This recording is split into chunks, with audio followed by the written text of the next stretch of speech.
Hello friends, welcome back to this channel. लक्ष्य तक आपके साथ डेली करंट अफेयर सेशन में आज हम डिस्कस करने वाले हैं 22 जनवरी 2022 के बहुत ही इम्पोर्टेंट क्वेश्चंस को। गाइस, आज का ये सेशन बहुत ही इम्पोर्टेंट होने वाला है, तो इस क्लास को स्किप मत करिएगा।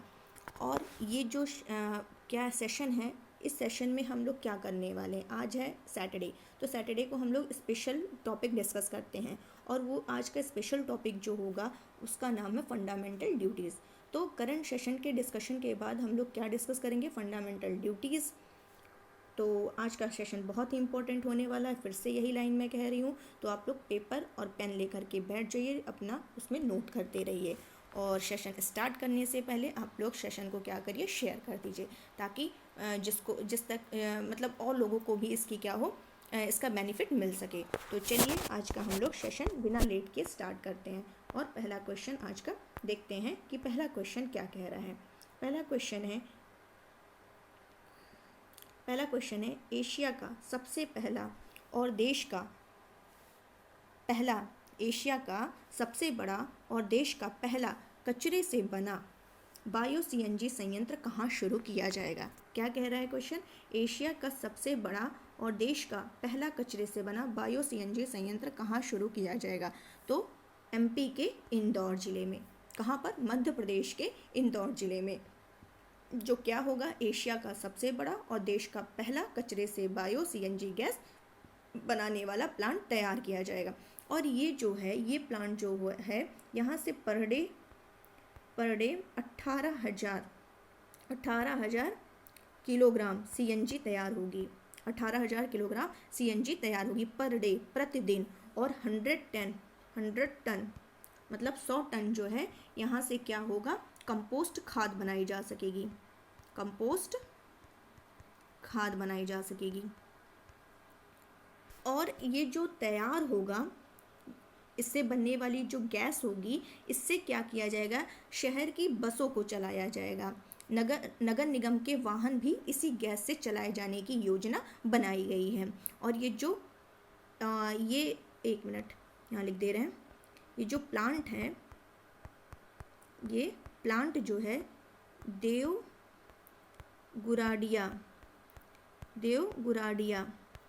ये प्लांट देवगुराडिया की पहाड़ी पर स्थित क्या, ट्रेचिंग ग्राउंड,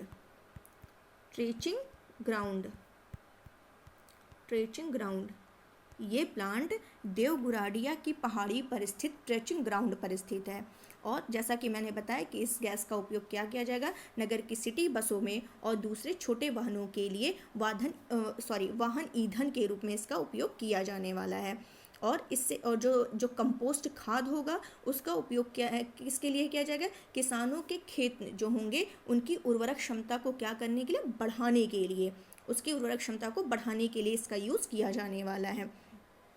तो ये आपको क्लियर हो गया होगा। और इससे मतलब क्या होगा, इससे जो नगर निगम है वो क्या करेगी, 50% सीएनजी गैस और जो कंपोस्ट खाद है उसको क्या करेगी, उसका विक्रय भी करेगी। और इससे उनको क्या होगी, बेनिफिट भी उनको मिलेगा, आमदनी होगी। और इससे क्या होने वाला है, निगम को 1.5 करोड़ रुपए साल का प्रीमियम भी मिलेगा।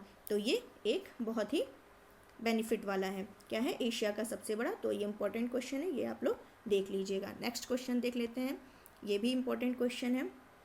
क्या क्वेश्चन कह रहा है कि ऑक्सफोर्ड यूनिवर्सिटी, क्या क्वेश्चन है कि ऑक्सफोर्ड यूनिवर्सिटी प्रेस ने हाल ही में किसने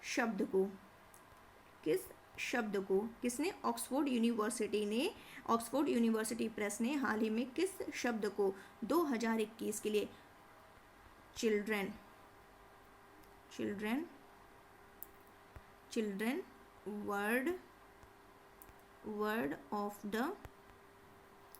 वर्ड ऑफ द ईयर घोषित किया है।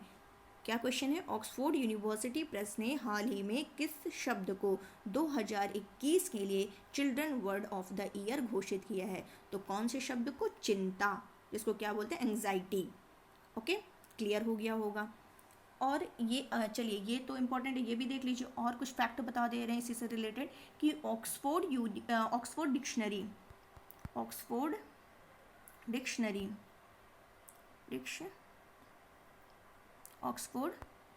डिक्शनरी इसके द्वारा 2021 ऑक्सफोर्ड डिक्शनरी के द्वारा 2021 के लिए वर्ड ऑफ द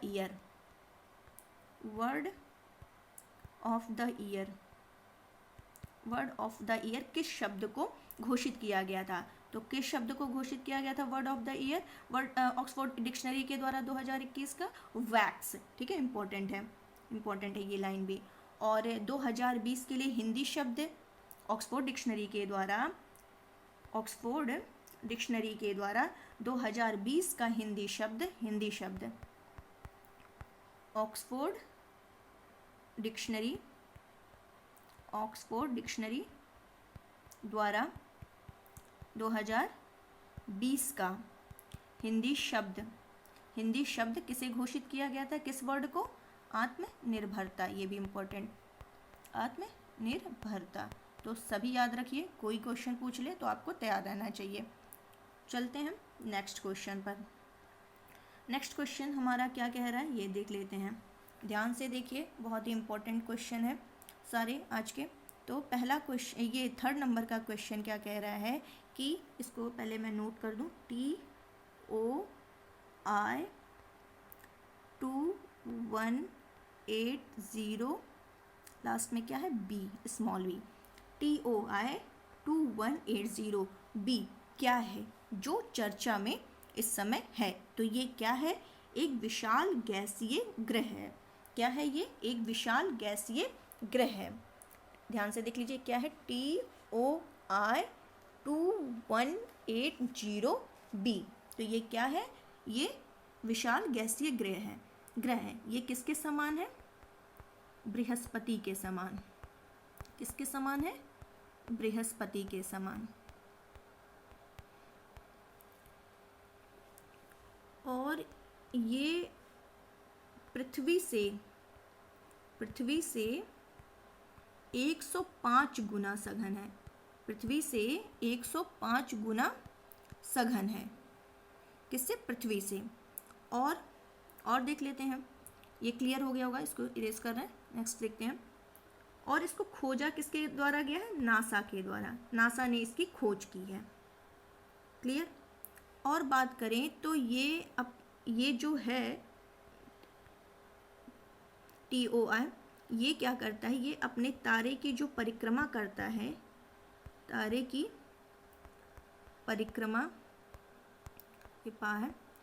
की परिक्रमा करने में इसको 261 डेज लगते हैं।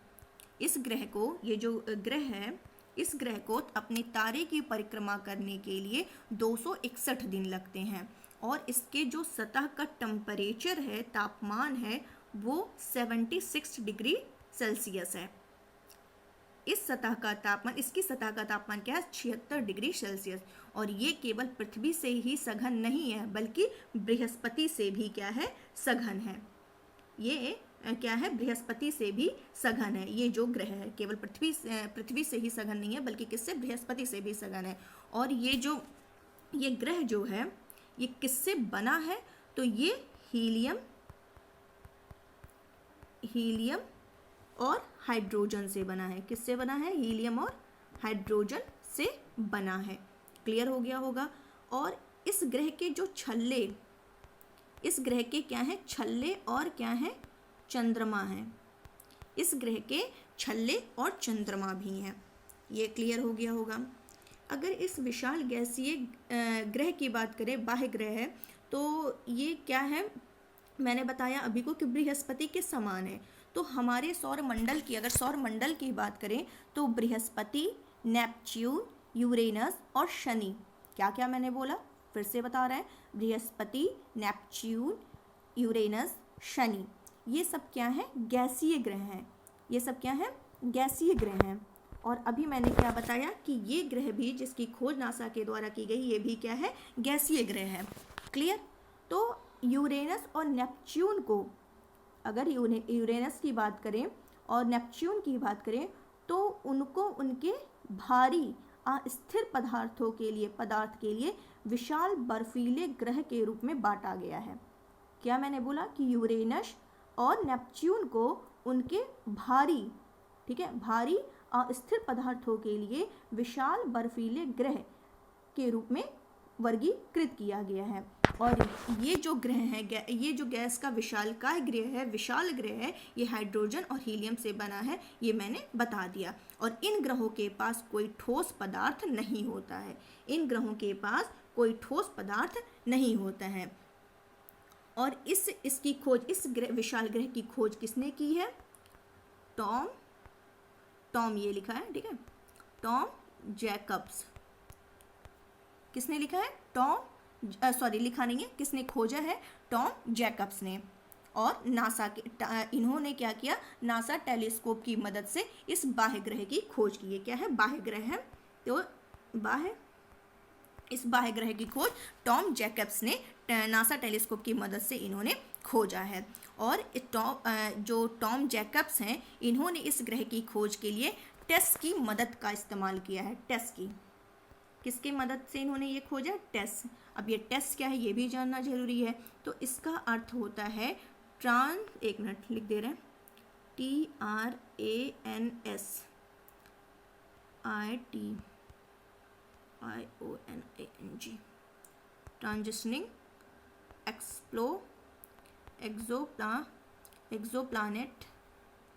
एक्सोप्लानेट survey satellite.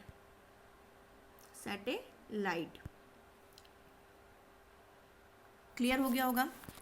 Transitioning exoplanet survey satellite. और यह नासा का क्या है? एक कैसा कार्यक्रम है? अन्वेषक कार्यक्रम है। आई होप क्लियर हो गया होगा। चलिए आगे के क्वेश्चन को देखते हैं। आगे का क्वेश्चन हमारा क्या कह रहा है? एक मिनट गाइस, एक और यहाँ पे बताना एग्जैक्ट कि ये जो है 379 प्रकाश वर्ष की दूरी पर स्थित है। प्रकाश वर्ष की दूरी पर स्थित है। ये विशाल ग्रह जो है 379 प्रकाश वर्ष की दूरी पर स्थित है। और बात करें प्रकाश वर्ष की दूरी का मात्रक क्या है? प्रकाश वर्ष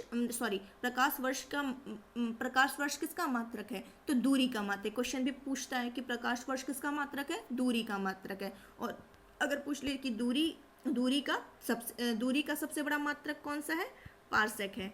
तो ये इम्पोर्टेंट है, इसको भी याद कर लीजिएगा। बहुत इंपॉर्टेंट क्वेश्चन पूछता है कि प्रकाश वर्ष किसका मात्रक है? तो दूरी का मात्रक है। और दूरी किसका मात्रक है? दूरी का सबसे बड़ा मात्रक जो है पार्सेक है। थोड़ा चलते हैं, नेक्स्ट क्वेश्चन देख लेते हैं। नेक्स्ट क्वेश्चन क्या है हमारा? हाल ही में सारा गिल किस देश की पहली ट्रांसजेंडर डॉक्टर बनी है? हाल ही में सारा गिल किस देश की पहली ट्रांसजेंडर डॉक्टर बनी है? तो ये किसकी बनी है? पाकिस्तान की।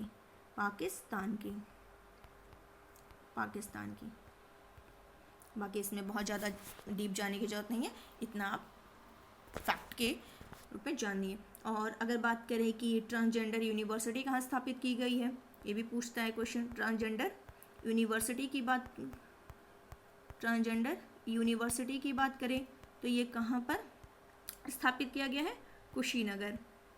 कुशीनगर यूपी, उत्तर प्रदेश। अगर इसी से रिलेटेड एक क्वेश्चन और है कि पहली transgender news anchor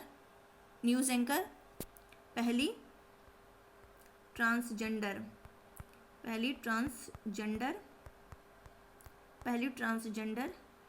news anchor Bangladesh की तशरुआ आनंद शिशिर। क्लियर हो गया होगा। चलते हैं नेक्स्ट क्वेश्चन देख लेते हैं क्या कह रहा है। आज का वीडियो थोड़ा लंबा हो जाएगा तो आप लोग परेशान मत होइएगा। इंपॉर्टेंट चीज़ें डिस्कस करते हैं, बहुत डीप चले जाते हैं समझाते ताकि और भी क्लियर हो जाए आप लोगों को। इसको कई जगह से रिलेट करने लगते हैं, इसीलिए थोड़ा वीडियो लंबा हो जाता है। कुछ लोग कहते हैं कि वीडियो लंबा हो जाता है इसलिए थोड़ा मज़ा नहीं आता देखने में। तो मज़े के लिए नहीं किया जाता है, कुछ चीज़ें हमको जानना है जो कि एग्ज़ाम में, फालतू चीज़ तो डिस्कस करते नहीं है, वही डिस्कस करते हैं जो एग्ज़ाम में आने वाले होते हैं, जो एग्ज़ाम के दृष्टिकोण से इम्पोर्टेंट होते हैं। आपको भी लगता होगा कि हाँ ये इम्पोर्टेंट ही है, अगर आपको लगता है कि बहुत ज़्यादा डीप चले जाते हैं जो कि इम्पोर्टेंट नहीं है, तो आप उसको कमेंट बॉक्स में बताइए। हम कोशिश करेंगे कि और हम थोड़ा शॉर्ट में ही निकल के चले आएँ, ना बहुत डीप जाएँ। तो डीप जाने का मतलब बस यही कि आपका कोई भी क्वेश्चन स्किप ना होने पाए अगर एग्ज़ाम में आ जाए। तो अगर ज़रूरी थोड़े ना कि मैंने सीधे सीधे लिख दिया तो यही क्वेश्चन आ जाएगा, वो किसी भी एंगल से क्वेश्चन पूछ सकता है घुमा करके। तो आपको सारे टर्म जब क्लियर रहेंगे तो कोई भी क्वेश्चन आएगा देखते ही आपका टिक लग जाएगा। तो इसीलिए हम थोड़ा समझाते समझाते डीप चले जाते हैं। बाकी जैसा भी हो, कोई भी सजेशन हो, कोई भी प्रॉब्लम हो, वो आप कमेंट बॉक्स में बताइए, हम रिप्लाई करने की कोशिश करेंगे। चलते हैं 5th नंबर का क्वेश्चन देखते हैं और गाइस सेशन को शेयर करते रहिए। और क्वेश्चन 5 क्या कह रहा है कि 20 जनवरी 2022 को किसने आज़ादी के अमृत महोत्सव से स्वर्णिम भारत की ओर कार्यक्रम की शुरुआत की है। इम्पॉर्टेंट क्वेश्चन है, देख लेते हैं इसको भी। क्या क्वेश्चन कह रहा है कि जनवरी 2022 में किसके द्वारा 6 नंबर पे चले गए, 5th नंबर क्वेश्चन देखना है कि 20 जनवरी 2022 को किसने आज़ादी के अमृत महोत्सव से स्वर्णिम भारत की ओर कार्यक्रम की शुरुआत की है। तो किसने की है? प्रधानमंत्री नरेंद्र मोदी जी ने। प्रधानमंत्री नरेंद्र मोदी ने क्या किया है? आज़ादी के अमृत महोत्सव से स्वर्णिम भारत की ओर कार्यक्रम की शुरुआत की है। कब की है? 20 जनवरी 2022 को की है। और ये जो और देख लेते हैं इसकी थीम क्या रखी गई है। पहले इसकी थीम के बारे में देख लेते हैं।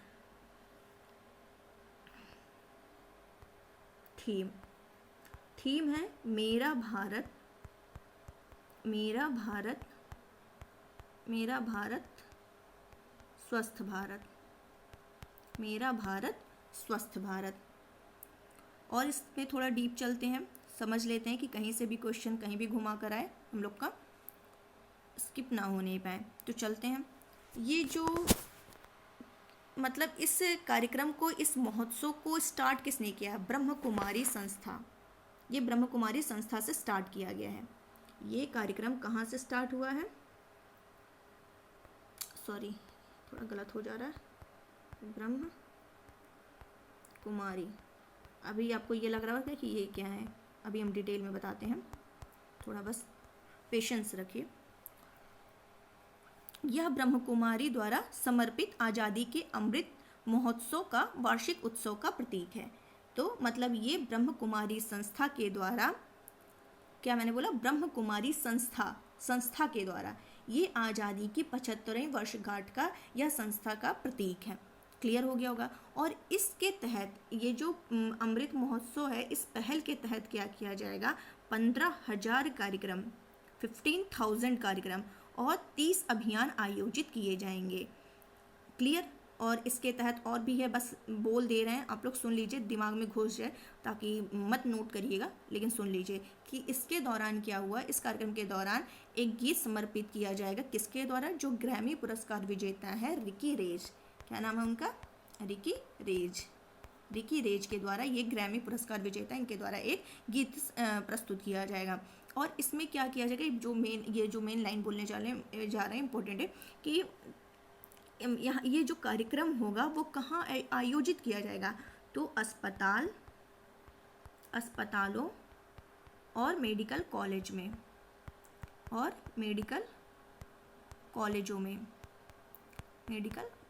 में यह कार्यक्रम अस्पतालों और मेडिकल कॉलेजों में आयोजित किए जाएंगे।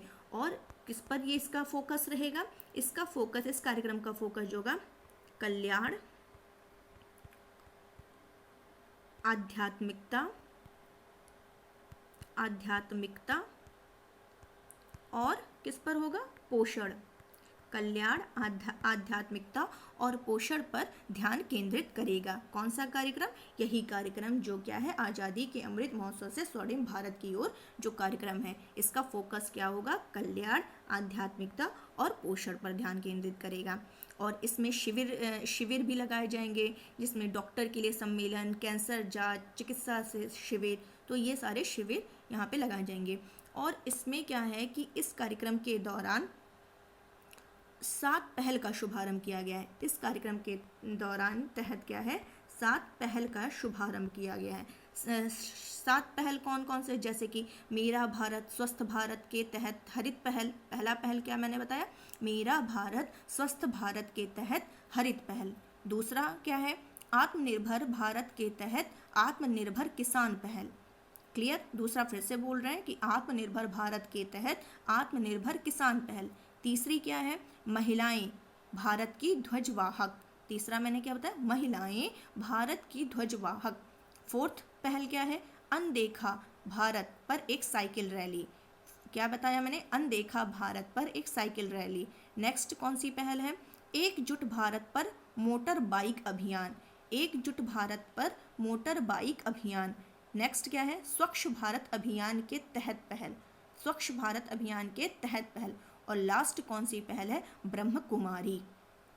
लास्ट सॉरी, ये ब्रह्म कुमारी कोई पहल नहीं है, ये 7 हो गए, 1 2 3 4 5 7 ऑलरेडी हो गए, सॉरी गलती हो गई, कि फिर से एक बार सातों बता दे रहे हैं। मेरा भारत स्वस्थ भारत के तहत हरित पहल, आत्मनिर्भर भारत के तहत आत्मनिर्भर किसान पहल, थर्ड है महिलाएं भारत की ध्वजवाहक, अनदेखा भारत पर एक साइकिल रैली, एकजुट भारत पर मोटर बाइक अभियान, एंड लास्ट जो है स्वच्छ भारत अभियान के तहत पहल। अब हम बात कर लेते हैं जो नाम मैंने लिया था ब्रह्म कुमारी, ब्रह्म कुमारी संस्था, जो कि इम्पोर्टेंट है इस क्वेश्चन की दृष्टिकोण से। तो ये ब्रह्म कुमारी जो है ये एक संगठन है, कैसा संगठन है, आध्यात्मिक संगठन है, आध्यात्मिक संगठन है। और अगर बात करें इस ब्रह्म कुमारी के हेडक्वार्टर की, इसका मुख्यालय कहाँ है, तो ब्रह्म कुमारी का जो हेडक्वार्टर है, एक मिनट थोड़ा स्पेस ज़्यादा चाहिए, ब्रह्म कुमारी ये जो संगठन है, ये तो मैंने बता दिया कि कैसा है, आध्यात्मिक संगठन है। और इसके अगर हेडक्वार्टर की बात करें तो वो कहाँ पर है, माउंट आबू, माउंट आबू।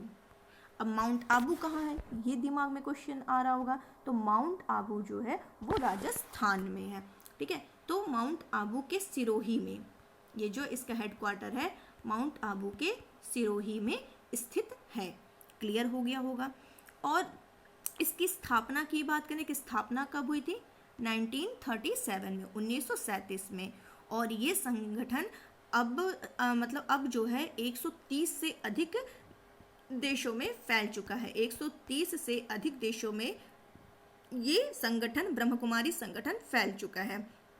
और ये किसके लिए समर्पित है, विश्व के नवीनीकरण और व्यक्तिगत परिवर्तन के लिए ये संस्था क्या है, समर्पित है। तो उस दृष्टिकोण से ये हमारा जो संगठन है ब्रह्मकुमारी बहुत ही इम्पॉर्टेंट है, तो ये ध्यान रखिए। क्लियर हो गया होगा, क्योंकि मैंने बताया कि ये जो मतलब आज़ादी के 75वें वर्षगांठ का यह संस्था प्रतीक है, कौन सी, ब्रह्मकुमारी संस्था। तो ये आज़ादी के अमृत महोत्सव से स्वर्णिम भारत की ओर कार्यक्रम में महोत्सव की शुरुआत की है नरेंद्र मोदी ने, कहाँ से, ब्रह्मकुमारी संस्था से स्टार्ट हुई है। तो ये क्लियर हो गया होगा। चलते हैं नेक्स्ट क्वेश्चन पर। अब नेक्स्ट क्वेश्चन हमारा क्या कह रहा है, 6 नंबर का, कि जनवरी 2022 में किसके द्वारा डिजिटल भुगतान सूचकांक जारी किया गया है। क्या क्वेश्चन कह रहा है कि किसके द्वारा डिजिटल भुगतान सूचकांक जारी किया गया है। तो देख लेते हैं, डिजिटल भुगतान सूचकांक किसके द्वारा जारी किया गया है, आरबीआई के द्वारा, रिजर्व बैंक ऑफ इंडिया के द्वारा, रिजर्व बैंक इंडिया के द्वारा ये जारी किया गया है। चलते हैं और भी देख लेते हैं कि इस सूचकांक में क्या बात की। एक्चुअली क्या है, ये सूचकांक पहले भी जारी हो चुका है।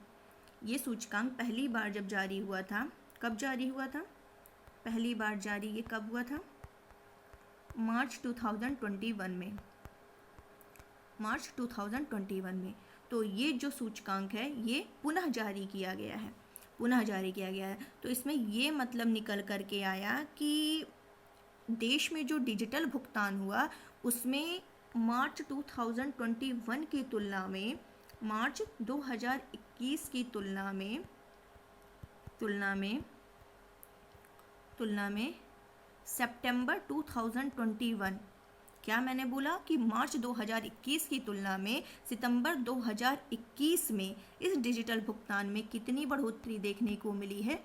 40% बढ़ोतरी देखने को मिली है। ये क्लियर हो गया होगा। और बात करें तो इस सूचकांक की, किस सूचकांक की? जो डिजिटल भुगतान सूचकांक है, ये सूचकांक जो है मार्च और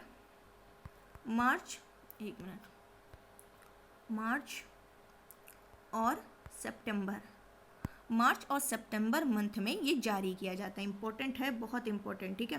तो ये ध्यान रखिएगा, ये जो सूचकांक है, इंडेक्स है, ये मार्च और सितंबर महीने में जारी की जाती है। और जो आरबीआई है, आरबीआई डिजिटल पेमेंट इंडेक्स का जो आधार वर्ष रखा है, आधार वर्ष इस सूचकांक का, इस इंडेक्स का जो आधार वर्ष आरबीआई ने रखा है वो क्या है? 2018। और बात करते हैं, ये जो इंडेक्स है वो 5 मापदंड के आधार पर तैयार की गई है। 5 मापदंड, इस इंडेक्स को 5 मापदंड के आधार पर तैयार किया गया है। वो कौन कौन से हैं? भुगतान सक्षम करता, भुगतान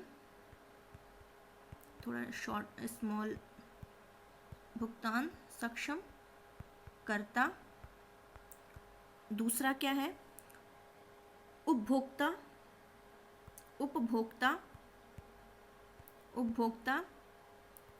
केंद्रितता। थर्ड देख लेते हैं क्या है? भुगतान प्रदर्शन। फोर्थ नंबर देख लेते हैं आपूर्ति पक्षकारक।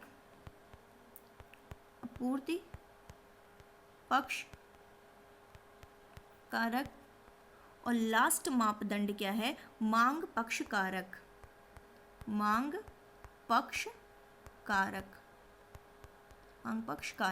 तो 5 इसके मापदंड है। पहला है भुगतान सक्षम करता, दूसरा है उपभोक्ता केंद्रितता, थर्ड है भुगतान प्रदर्शन, फोर्थ है आपूर्ति पक्षकारक एंड फिफ्थ है मांग पक्षकारक।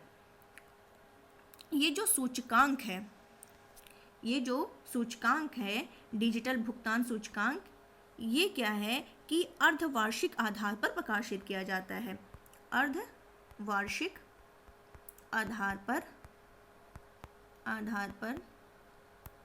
आधार पर प्रकाशित किया जाता है। इसे पहली बार, जो जैसा कि मैंने पहले ही बता दिया है, पहली बार इसको कब रिलीज़ किया गया था? मार्च 2021 में। अब आरबीआई के बारे में थोड़ा फैक्ट जान लेते हैं। आरबीआई की स्थापना कब हुई थी? आरबीआई एक्ट 1934 के तहत, आरबीआई एक्ट 1934 के तहत 1 अप्रैल 1935, 1 अप्रैल 1935 को हुई थी। और ये किस समिति की सिफारिश पर हुई थी? किस कमीशन की सिफारिश पर? यंग हिल्टन आयोग की सिफारिश पर,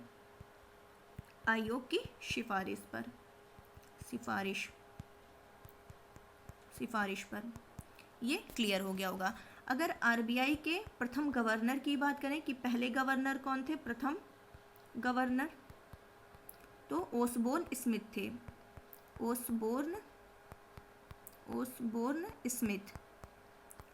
स्मिथ। और इस समय के प्रेजेंट टाइम की बात की जाए तो वर्तमान में कौन है? शक्तिकांत दास। और ये दास सा लिखा है। और शक्तिकांत दास किस नंबर के हैं? 25 नंबर के गवर्नर। तो ये क्लियर हो गया होगा। और देख लेते हैं कि आरबीआई के द्वारा और कौन कौन से प्रकाशन किए जाते हैं, क्या क्या प्रकाशित की जाती है आरबीआई के द्वारा। तो मौद्रिक नीति बहुत ही इम्पोर्टेंट है। ये मौद्रिक नीति रिपोर्ट, मौद्रिक नीति रिपोर्ट। तो मौद्रिक नीति रिपोर्ट जो है ये साल में 2 बार प्रकाशित होती है। मौद्रिक नीति रिपोर्ट साल में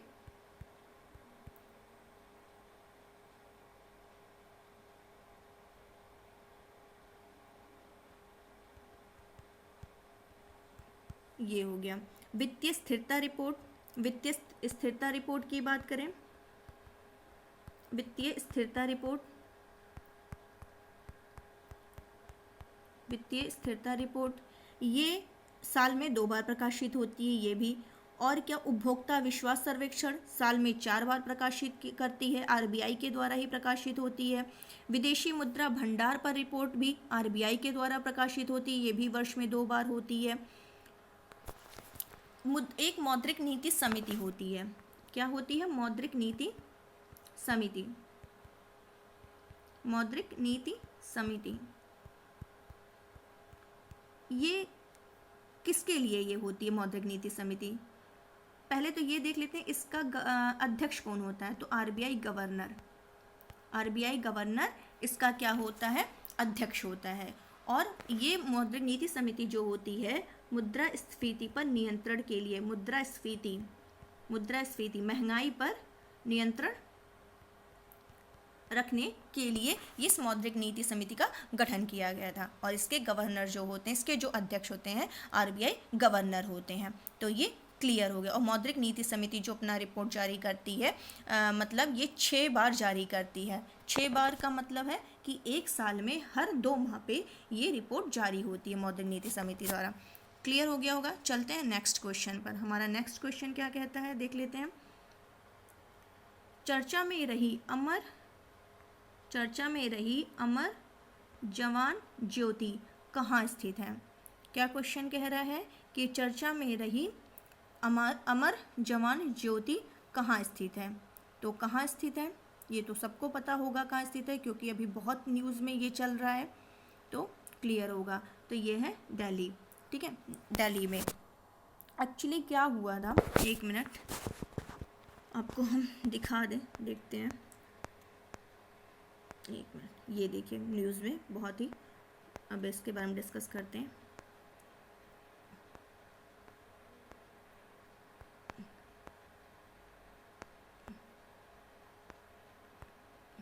ये क्वेश्चन हम लोग डिस्कस करने जा रहे हैं इस बारे में। अमर जवान ज्योति देखते हैं।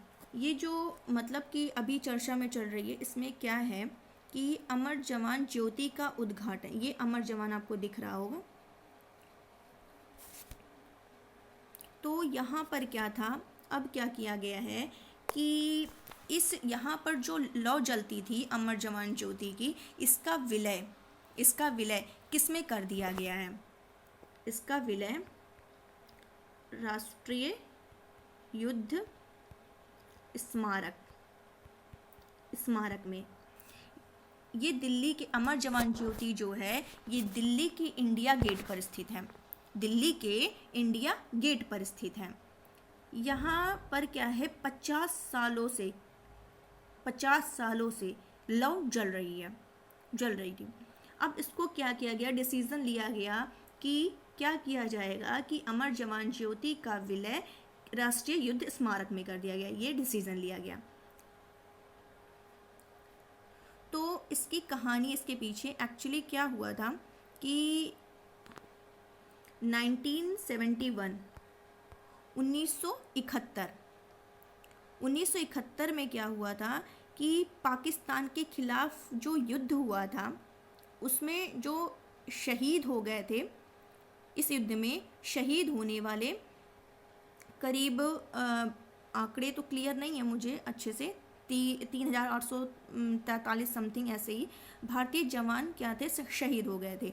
तो उन्हीं की याद में क्या है, 1971 के पाकिस्तान के खिलाफ जो युद्ध हुआ था, तो उन्हीं की याद में जो हमारे जवान शहीद हो गए थे, उन्हीं की याद में इस अमर जवान ज्योति स्मारक की स्थापना की गई थी। और इस युद्ध में क्या था, जो 1971 में हुआ था, भारत की विजय हुई थी। और क्या हुआ था, इसी में बांग्लादेश का गठन भी हुआ था। क्लियर हो गया होगा।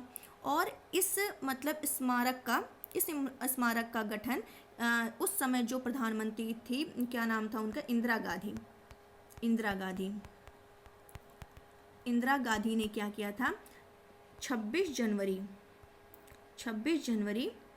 1972 26 जनवरी 1972 को इसका उद्घाटन किया था किसने? इंदिरा गांधी जी ने। और इसे पहली बार जो प्रज्वलित किया गया था 1972 में प्रज्वलित किया गया था। अगर बात करें इस स्मारक की, तो जैसा कि आप लोग देख रहे होंगे, यहाँ काले रंग का एक स्मारक बना हुआ है, दिख रहा होगा, जिस पर अमर जवान लिखा है, अमर जवान लिखा है। और इस पर क्या है? L1A1, एक मिनट, A1L1, A1L1, एक मिनट, मैंने उल्टा लिख दिया, एक मिनट। इस पर क्या है? L1A1 सेल्फ लोडिंग राइफल, दिख रहा होगा आपको, सेल्फ लोडिंग राइफल। और एक अज्ञात शहीद का, ये दिख रहा होगा, अज्ञात शहीद का, सैनिक का क्या है? हेलमेट लगा है। और अमर जवान ज्योति में एक क्या है? संगमरमर का चबूतरा, दिख रहा होगा आप लोगों को। यहाँ पर क्या था कि हमेशा एक लौ यहाँ पर हमेशा जलती थी, 50 साल से लगातार जल रही थी, 50 साल से। और ये जो ज्योति की लौ है वो किससे जलती थी? सीएनजी से। किससे जलती थी? सीएनजी से। पहले तो इसमें एलपीजी से जलती थी, पहले ये एलपीजी से जलती थी। और हर लौ को जलाने के लिए ये एक अलग गैस बर्नर यहाँ लगाया जाता था। तो जानना ज़रूरी है, पता नहीं पूछेगा कि नहीं, लेकिन ये जानना ज़रूरी है क्योंकि 50 साल से लगातार जलना, ठीक है। क्वेश्चन कुछ भी पूछा है, वैसे अमर, ये बहुत इंपॉर्टेंट है जो मैंने फैक्ट बताया है कि दिल्ली के इंडिया गेट पर स्थित है, इसका विलय किस में किया गया? राष्ट्रीय स्मारक में किया गया। किसने उद्घाटन किया था? कब बना था? क्या है कहानी? तो कुछ भी क्वेश्चन बना के पूछा जा सकता है। तो जब हम पूरा बताए रहेंगे तो आप कहीं से भी क्वेश्चन पूछा जाएगा तो आप आंसर दे सकते हैं। अगर बात करें कि इस अमर जवान ज्योति के देखभाल करना कौन करता था, तो इस पर 24 घंटे जो थल सेना, वायु सेना और नौ सेना के जवान हैं यहाँ तैनात रहते हैं। और अमर जवान ज्योति हमेशा जलती रहे, इसके देखने के लिए एक व्यक्ति क्या है? उस कमरे में हमेशा रहता है, वहाँ पर हमेशा रहता है। तो इसमें क्या होता है? 26 जनवरी को इसका उद्घाटन हुआ था, ये तो मैंने बताया, 26 जनवरी 1972 में इसका उद्घाटन हुआ था।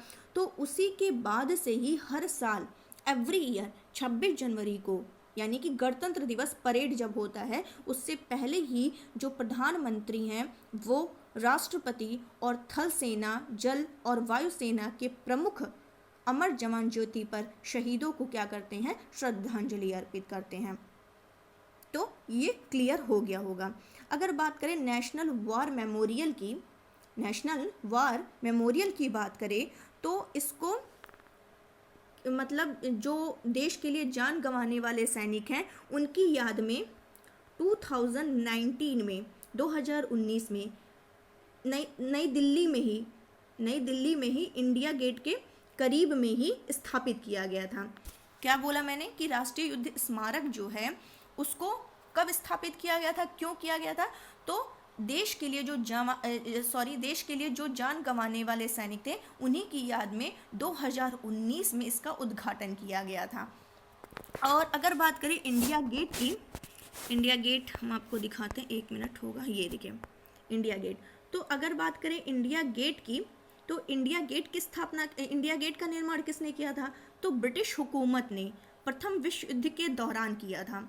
फर्स्ट वर्ल्ड वार जब हो रहा था उसी के दौरान जो सैनिक शहीद हो गए थे उन्हीं की याद में 1931 में इस इंडिया गेट का निर्माण ब्रिटिश हुकूमत ने कराया था।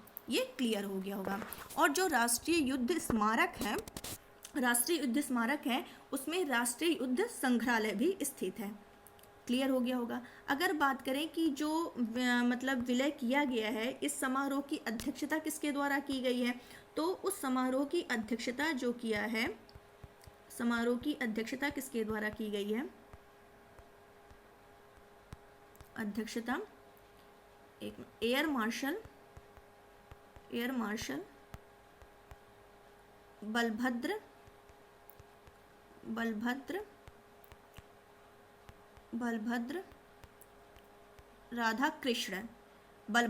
राधाकृष्णन ने की है। क्लियर हो गया होगा ये भी। आई थिंक सारे आपको फैक्ट क्लियर हो गए होंगे। अब कोई ऐसा फैक्ट नहीं है कि मतलब कहीं ऐसा क्वेश्चन आए जिससे आप परिचय ना हो। सारा मैंने डिटेल आपसे डिस्कस कर लिया है। कहीं से भी क्वेश्चन आए आप फटाफट आंसर दे देंगे। चलते हैं नेक्स्ट क्वेश्चन देख लेते हैं हम लोग। नेक्स्ट क्वेश्चन पर जानते हैं, 1 मिनट। आज के सारे क्वेश्चंस बहुत इंपॉर्टेंट हैं। तो ये देखिए, ये न्यूज़ में कि अमर जवान ज्योति का राष्ट्रीय युद्ध स्मारक में हुआ विलय। ये देखिए अमर जवान, ये भी दिखा दे रहे हैं आप लोग को। देखिए यहाँ लिखा है कि राष्ट्रीय राजधानी में शुक्रवार को 50 साल से पुरानी परंपरा बदल गई। जहां इंडिया गेट की पहचान बन चुकी अमर जवान ज्योति अब राष्ट्रीय युद्ध स्मारक पर प्रज्वलित रहेगी। इस लॉ को राष्ट्रीय युद्ध स्मारक की ज्योति में क्या कर दिया गया है, विलय कर दिया गया है। अध्यक्षता किसने की, एयर मार्शल बलभद्र राधाकृष्ण ने की। और इंडिया गेट पर शहीदों की याद में जलने वाली ये लॉ राष्ट्रीय युद्ध स्मारक पर ही जला करेगी। और इसको पाक के खिलाफ 1971 में शहीद होने वाले 3000 आंकड़ा से बताया था, 3843 भारतीय जवानों की याद में पहली बार 1972 में प्रज्वलित किया गया था। तत्कालीन प्रधानमंत्री इंदिरा गांधी ने 26, यहाँ फरवरी लिखा है, जनवरी होगा, 26 जनवरी 1972 में इसका उद्घाटन किया था। तो ये क्लियर हो गया होगा। चलते हैं अपने क्वेश्चन पर। नेक्स्ट क्वेश्चन हमारा क्या कह रहा है, किस देश ने एक मेट्रो स्टेशन का नाम बदल करके बदल करके नहीं, मतलब ये रखेंगे, किस देश ने एक मेट्रो स्टेशन का नाम महात्मा गांधी के नाम पर रखने की घोषणा की है। किस देश ने एक मेट्रो स्टेशन का नाम महात्मा गांधी के नाम पर रखने की घोषणा की है। तो किसने की है, ये मॉरिशस ने की है। किसने की है, मॉरिशस ने की है। तो मॉरिशस अभी हम मैप में आप लोगों को दिखा दे रहे हैं जिससे क्लियर हो जाए। तो पहले देख लेते हैं कि 1 मिनट देख लेते हैं पहले, 1 मिनट। ये आप लोग जैसा कि देख रहे होंगे, 1 मिनट। ये भारत के प्रधानमंत्री और मॉरिशस, ठीक है, मॉरिशस के जो है प्रधानमंत्री, इन दोनों के बीच में क्या हो रहा है, डिस्कशन हो रहा है। तो देख लेते हैं कि मॉरिशस के प्रधानमंत्री कौन है, प्रवींद्र, 1 मिनट, गलत हो जा रहा, प्रवींद्र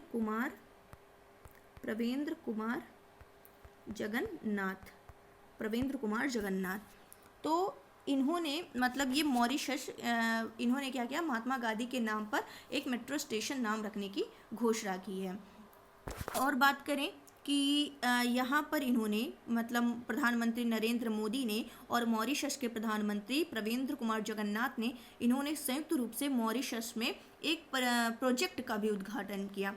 तो देख लेते हैं, मॉरिशस में भारत सहायता प्राप्त सामाजिक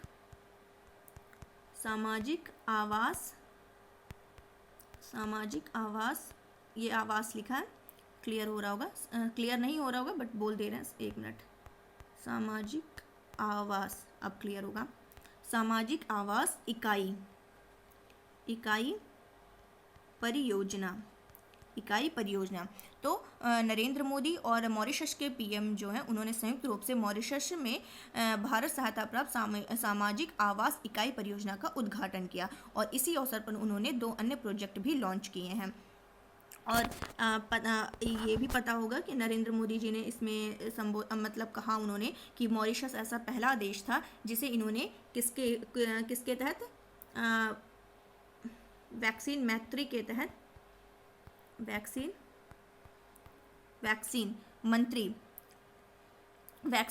मंत्री के तहत कोविड-19 के टीके भेजे थे। कहाँ पर, मॉरिशस में। तो ये क्लियर हो गया होगा। अगर बात करें मॉरिशस, मैप में देख लेते हैं फटाफट, यहाँ आपको दिख रहा होगा, ये है मॉरिशस, 1 मिनट, ये मॉरिशस है। यहाँ क्लियर नहीं हो रहा होगा, 1 मिनट और देख लेते हैं, शायद वो मैप,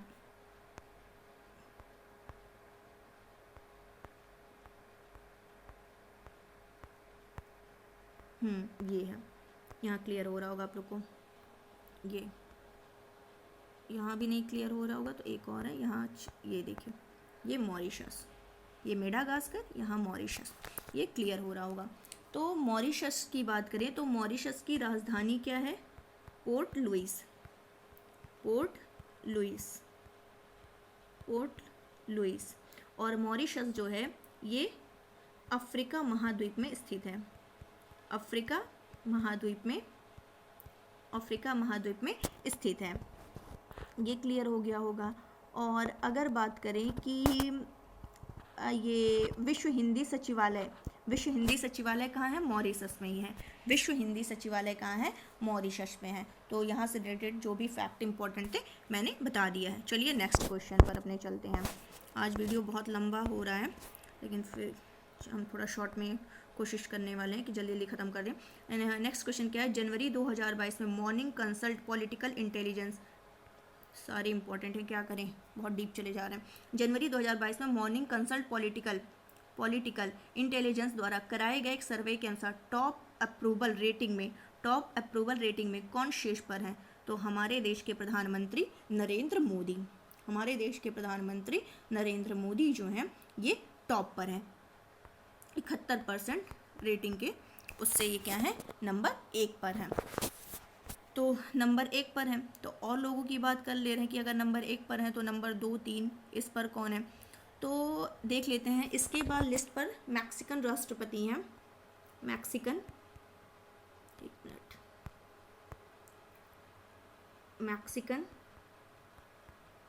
मैक्सिकन राष्ट्रपति, एक मिनट, यहाँ पे मेरे पास लिस्ट होगी, मैं वही दिखा दे रही हूँ, लिखना नहीं पड़ेगा, फटाफट हो जाएगा। ये देखिए आप लोग को जैसा कि दिख रहा होगा कि फर्स्ट पे नरेंद्र मोदी हैं भारत के प्रधानमंत्री 71% रेटिंग के साथ, और सेकंड नंबर पर मैक्सिको के राष्ट्रपति हैं जिनका क्या नाम है? Lopez Obrador. क्या नाम है? Lopez Obrador. थर्ड नंबर पर कौन है? इटली के प्रधानमंत्री मारिया द्राघी। आप लोग स्क्रीनशॉट ले सकते हैं और नोट कर सकते हैं।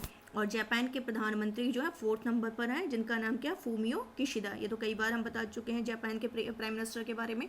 और अमेरिका के राष्ट्रपति जो बाइडेन जी जो हैं ये किस नंबर पर? 5th रैंक पर हैं, ये 5th रैंक पर हैं। और कनाडा के पीएम जो है जस्टिन ट्रूडो, ये 6 नंबर पर हैं। ऑस्ट्रेलिया के पीएम स्कॉट मॉरिसन उसके बाद हैं। फिर बस इतना देखिए इम्पोर्टेंट है। जैसे बाइडेन पूछ सकता है किस नंबर पर हैं, जापान के प्रधानमंत्री किस नंबर पर हैं, तो ये देख लीजिए, जो कि बहुत ज़्यादा न्यूज़ में रहता है तो वो पूछ सकता है। तो ये जैसा कि आप लोग देख रहे होंगे कि सेकंड नंबर पर मैक्सिकन हो गए और थर्ड नंबर पर इटली के मारिया द्राघी हो गए। तो ये जो सर्वे है 13 से 19 जनवरी तक कराया गया है, 13 से 19 जनवरी तक कराया गया है। ये क्लियर हो गया होगा। और अमेरिका के राष्ट्रपति बता ही दिए हैं कि ये हैं। और इसमें क्या है कि जो मॉर्निंग कंसल्ट है इसमें 13 देशों के नेताओं की रेटिंग की गई है। ये भी ध्यान रखिए, कितने देश के नेताओं की रेटिंग की गई है? 13 देशों के नेता की रेटिंग की गई है यहाँ पे। तो ये क्लियर हो गया। कौन से 13 देश हैं वो भी जल्दी से बोल दे रहे हैं, सुन लीजिए। Bharat, America, Brazil, Australia, Canada, France, Germany, Italy, Mexico, south Korea, Spain, Japan and Britain, ये सारे शामिल हैं। आई होप क्लियर हो गया होगा। तो चलते हैं हम लोग नेक्स्ट क्वेश्चन की तरफ।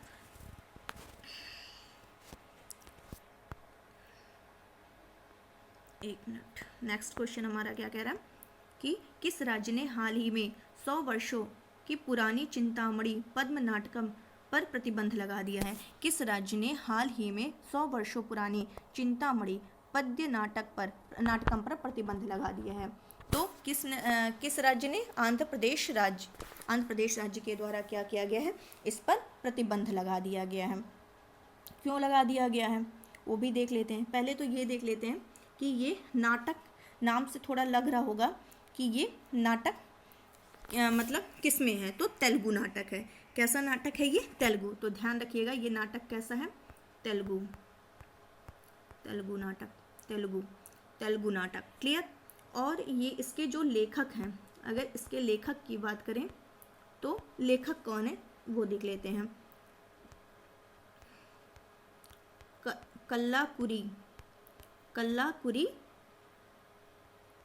कल्लाकुरी नारायण राव, इसके लेखक कौन है? इसके लेखक हैं कल्लाकुरी नारायण राव। ये क्लियर हो गया होगा। तो ये जो तेलुगु नाटक है ये क्या हुआ 2021 में अपना शताब्दी समारोह मनाया गया था। और ये जो मतलब ये नाटक कब लिखी गई थी? 1920 में कल्लाकुरी नारायण राव द्वारा लिखी गई थी। ये तेलुगु नाटक है। और इस पर प्रतिबंध लगाने का क्या रीज़न है? तो इसमें प्रतिबंध लगाने का रीज़न यही है कि इसमें एक विशेष समुदाय के सदस्य के द्वारा इसमें कुछ संवाद और एक पात्र के चित्रण पर आपत्ति जताई गई है। तो यही एक रीज़न है कि इस पर प्रतिबंध लगाने का सरकार ने निर्णय लिया है। और इस नाटक में क्या है, लेखक ने किस पर प्रकाश डाला है, किस बात पर के तो कि कैसे कुछ लोग क्या होते हैं, सामाजिक बुराइयों का शिकार होकर के अपने ही परिवार की उपेक्षा करते हैं। तो यही सारा इसमें है, जिसको लेकर के एक समुदाय के सदस्य ने इस पर क्या किया है, इसके कुछ संवाद को लेकर के और एक पात्र के चित्रण पर आपत्ति जताई है, जिसके कारण इस पर क्या किया गया है, प्रतिबंध लगा दिया गया। और ये कितना वर्ष पुराना? 100 वर्ष पुराना तेलुगु नाटक है। ये क्लियर हो गया। और आंध्र प्रदेश की बात करें तो आंध्र प्रदेश के जो सीएम है वो कौन है? जगमोहन रेड्डी हैं। क्लियर हो गया होगा। और आंध्र प्रदेश के नेशनल पार्क की बात करें तो पापीकोंडा नेशनल पार्क, यहाँ का जो शास्त्रीय नृत्य है कुचिपुड़ी, ये क्लियर हो गया होगा। और ये जब प्रतिबंध जो लगाया गया, कब लगाया गया? 17 जनवरी को। 17 जनवरी को प्रतिबंध लगाया गया। चलते हैं next question and last question. क्या हमारा कह रहा है कि हाल ही में पुस्तक द लीजेंड, क्या क्वेश्चन है? हाल ही में एक पुस्तक है जिसका नाम क्या है? The legend of Birsa Munda. The legend of Birsa Munda का विमोचन किसके द्वारा किया गया है? तो इसका विमोचन जो किया गया है वो किसके द्वारा किया गया है? भगत सिंह कोश्यारी के द्वारा। ये पुस्तक के बारे में भी कभी एग्जाम में पूछ लेता तो ये याद रखिएगा, करंट में है। तो भगत सिंह कोश्यारी के, ये कौन है? ये महाराष्ट्र के राज्यपाल हैं। महाराष्ट्र के राज्यपाल हैं जिसके द्वारा क्या किया गया है? इस बुक का विमोचन किया गया है। अगर महाराष्ट्र की बात करें तो महाराष्ट्र में जो है महाराष्ट्र के सीएम कौन है? उद्धव ठाकरे। उद्धव ठाकरे। और इस पुस्तक के जो ये द लीजेंड ऑफ बिरसा मुंडा है, इसके लेखक की बात करें तो लेखक कौन है? लेखक हैं तुहिन ए सिन्हा। तुहिन ए सिन्हा। सहलेखक कौन है? सहलेखक अंकिता वर्मा। ये क्लियर हो गया होगा। तो इसमें क्या है, बिरसा मुंडा के बारे में, ये आदिवासी हैं तो आदिवासी नायक हैं, तो इनकी कहानी के बारे में इस बुक में मेंशन किया गया है। जिसने क्या किया था? अपने आदिवासी समुदाय के अधिकारों के लिए दमनकारी ब्रिटिश राज के खिलाफ क्या किया था? लड़ाई लड़ा था। तो बिरसा मुंडा के बारे में थोड़ा सा जान लेते हैं। थोड़ा तो बता ही दिया, थोड़ा सा और देख लेते हैं बिरसा मुंडा के बारे में। तो बिरसा मुंडा का जो जन्म, इनको तो पहले ये देख लेते हैं, इनको किस नाम से जाना जाता है?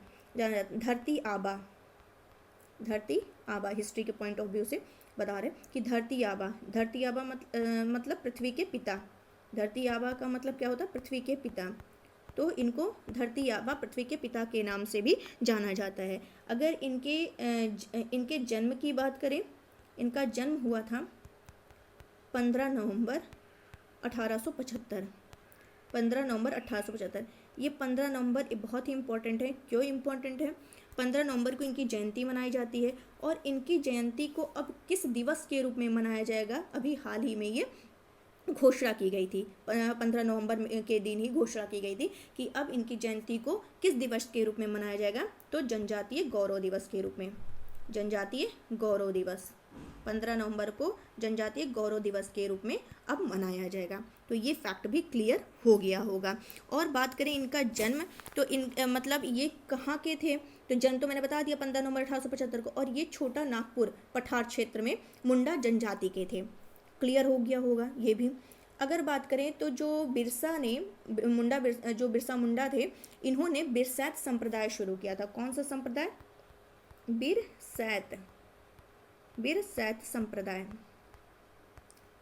संप्रदाय शुरू किया था। और क्या हुआ था? जो मुंडा और उराव संप्रदाय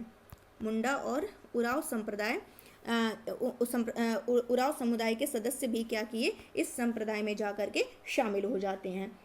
आई होप क्लियर हो रहा होगा। और बात करें कि मुंडा विद्रोह का नेतृत्व किसने किया था? तो बिरसा मुंडा ने ही किया था। बिरसा मुंडा ने ही क्या किया था? 1899 से 1900 1899 से 1900 में रांची कहाँ है, झारखंड की राजधानी है रांची, तो रांची के दक्षिण में मुंडा विद्रोह का क्या किया था, मुंडा विद्रोह का नेतृत्व किया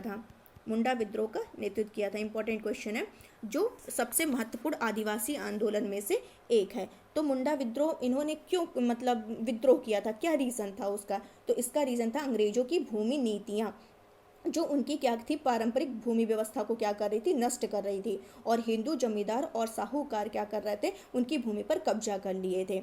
तो इस तरह क्या होता है, ये विद्रोह चलता है, और 3 मार्च 1900 को क्या होता है, बिरसा मुंडा को अंग्रेजों ने झारखंड का एक जंगल है जहाँ ये थे, जामकोपई जंगल में इनको गिरफ्तार कर लिया जाता है और इनको जेल में डाल दिया जाता है, और फाइनली क्या होता है कि हैजा के कारण इनकी मौत हो जाती है लास्ट में जा कर के। तो ये पूरी इनकी कहानी थी जो कि मैंने आपको बता दिया है। और उस 15 नवंबर अगर झारखंड की बात करें तो झारखंड की बात करें तो झारखंड 15 नवंबर 2000 को बिहार से अलग होकर के एक अलग राज्य बना था, एक अलग राज्य के रूप में अस्तित्व में आया था, ये भी क्लियर हो गया होगा। और झारखंड स्थापना दिवस के अवसर पर बिरसा मुंडा संग्रहालय का उद्घाटन भी किया गया है मोदी के द्वारा, कहाँ पर, झारखंड में ही। क्लियर हो गया होगा आई थिंक। और सेशन को शेयर करते रहिए। चलिए आज का सेशन मतलब ये करंट डिस्कशन हो गया है, और आज का जो हमारा स्पेशल टॉपिक है वो डिस्कस कर लेते हैं। तो फटाफट देख लेते हैं, बहुत डीप नहीं जाएंगे, शॉर्ट में ही जो इम्पोर्टेंट है वही देख लेते हैं। फंडामेंटल ड्यूटीज, जिसको क्या बोलते हैं, मौलिक कर्तव्य। तो मौलिक कर्तव्य, पहला क्वेश्चन ये पूछ सकता है ये कहाँ से लिया गया है, तो USSR यानी कि सोवियत संघ से लिया गया है, सोवियत संघ से लिया गया है। ये क्वेश्चन पूछ सकता है कि मौलिक कर्तव्य को किस संविधान संशोधन के द्वारा जोड़ा गया, तो 42 अमेंडमेंट 1976 के द्वारा। 42वां संशोधन 1976 के द्वारा किसमें जोड़ा गया, भाग 4, जब मैं वो पढ़ा रही थी, पूरा संविधान के भाग पढ़ा रही थी तो वहाँ मैंने बताया था, तो भाग 4 के ए में इसको क्या किया गया है, जोड़ा गया है। अगर अनुच्छेद की बात करें कि किस अनुच्छेद में इसे शामिल किया गया है, तो ये है 51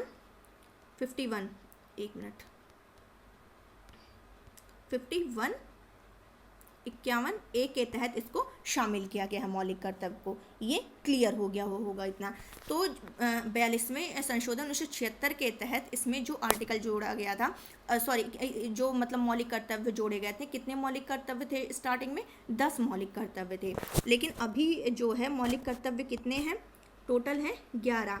तो 11वां कब जोड़ा गया, ये क्वेश्चन बनता है। तो 11वां मौलिक कर्तव्य जो जोड़ा गया वो 86वां संशोधन के द्वारा 2002 में इसे ऐड किया गया। बहुत ही इंपॉर्टेंट लाइन, मैंने चारों फैक्ट बताया है कि कहाँ से लिया गया है, USSR सोवियत संघ से लिया गया है। 42वां संशोधन 1976 के द्वारा भाग 4A जोड़ा गया मौलिक कर्तव्य को भाग 4A के तहत, और आर्टिकल की बात करें तो 51A के तहत मौलिक कर्तव्य शामिल है।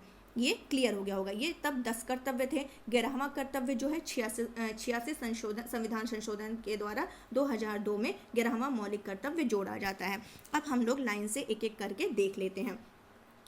तो आर्टिकल 51A के ए में, 51A के ए में मतलब इसको क्या बोलते हैं, इसको क्लॉज बोलते हैं, और एक बार और ये रहे ब्रैकेट रहे तो इसको सब क्लॉज बोलते हैं। तो 51 के क्लॉज ए के सब क्लॉज ए में क्या है, पहला क्या हमारा मौलिक कर्तव्य कहता है कि संविधान के आदर्शों, राष्ट्रध्वज, राष्ट्रगान और संवैधानिक संस्थाओं का हम आदर करेंगे। ठीक है, हम अपने लैंग्वेज में बताएंगे, बहुत ज़्यादा हम टफ लैंग्वेज में नहीं बताएंगे ताकि आपको तैयार हो जाए।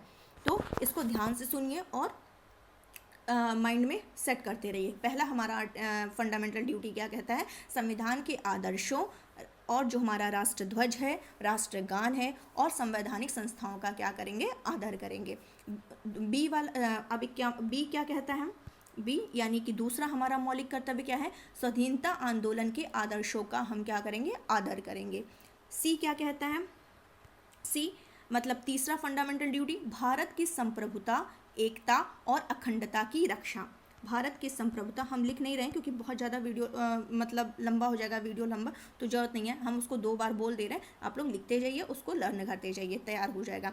कभी टाइम मिलेगा तो बीच बीच में हम रिवीजन करा दिया करेंगे, जिससे लर्न हो जाएगा, टेंशन नहीं लेना। तो तीसरा क्या है, भारत की संप्रभुता, एकता और अखंडता की रक्षा करना। चौथा क्या है, चौथा फंडामेंटल ड्यूटी क्या है, राष्ट्रीय सुरक्षा और देश की सेवा। राष्ट्रीय सुरक्षा और देश की सेवा मतलब अगर राष्ट्रीय सुरक्षा और अगर आह्वान किया जा रहा है तो हमें देश की सेवा के लिए तत्पर होना है, कहने का मतलब ये है। और पांचवा फंडामेंटल ड्यूटी क्या कह रहा है, सामान्य भाईचारा, धार्मिक और भाषाई बहुलता की रक्षा करना, महिलाओं के सम्मान के विरुद्ध जो भी प्रथाएं होंगी उनका क्या करना, त्याग करना।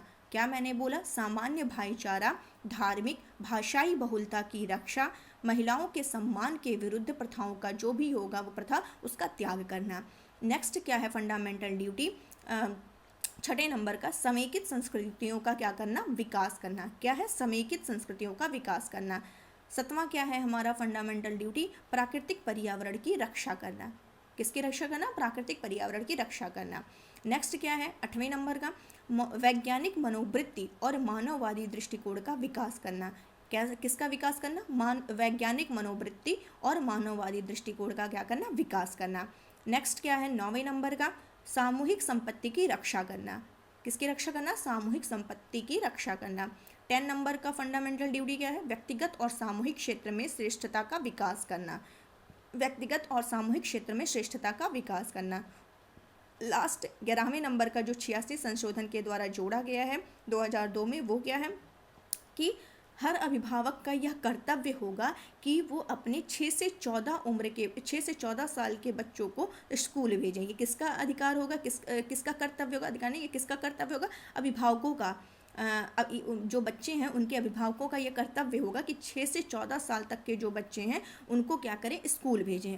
तो ये आपके जितने फंडामेंटल ड्यूटीज़ थे 11, ये मैंने डिस्कस कर दिया है, सब बता दिया है। जहाँ नहीं समझ में आया होगा बताइएगा, हम उसको फिर से बता देंगे और बार बार रिवीजन करेंगे तो ये आपको क्लियर हो जाएगा। और मतलब क्या है कि क्या ये मौलिक कर्तव्य के पीछे दंड व्यवस्था है, तो नहीं, मौलिक कर्तव्य के पीछे दंडात्मक व्यवस्था का क्या है, अभाव है। दंडात्मक व्यवस्था, मौलिक कर्तव्य के पीछे पूछता है क्वेश्चन, दंडात्मक व्यवस्था का क्या है, अभाव है। अब ये कर्तव्य बता दिए गए हैं, आपको करना है करिए, नहीं करना है, लेकिन अगर आपको अधिकार मिला है तो आपको कर्तव्य भी, जैसे आप अपने अधिकारों के लिए लड़ते हैं तो वैसे ही आपको कर्तव्य भी करने चाहिए जो भी हमें दिए गए हैं। तो चलिए आज के लिए बस इतना ही। अगर आपको समझ आया हो, उम्मीद है कि समझ आया ही होगा, इतना डीप जा कर के समझाना। अगर नहीं पूरा समझ तो वैसे आया ही होगा, और नहीं आया होगा तो बार बार वीडियो को देखिए, समझ में आ ही जाएगा। इतना भी टफ लैंग्वेज में तो समझाया नहीं जाता कि ना समझ में आए। तो चलिए, पसंद आया ही होगा, उम्मीद करते हैं। तो इसको क्या करिए, ज़्यादा से ज़्यादा शेयर करिए, लाइक करिए, कमेंट करिए, सब्सक्राइब करिए। तो आज के लिए बस इतना ही। आप सीधे मंडे को मिलते हैं और देखते हैं कल कोई लेक्चर टाइम मिलता है तो डालते हैं। और चलती है, बस आज इतना ही, और थैंक यू सो मच।